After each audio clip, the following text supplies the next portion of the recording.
This is a very brief demonstration of how to draw this cat and mouse situation. We're doing it in Procreate. Very straightforward. First of all, we have to do the underdrawing, and that's really key.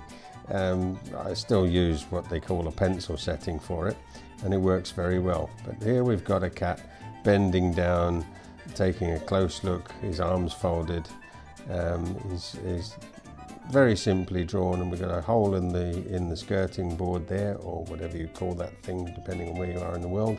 Little mouse inside. Now we start inking the whole thing, having set up the pose. Inking, bit of shading there to give some depth, a bit of mark on the ground, a shadow to ground the character.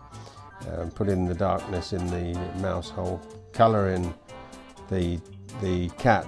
Put the background colour in so that I can see if there are any gaps in the colouring. Now we just finish off by colouring the wall, and then we're going to put a bit of white on the cat and a bit of shading.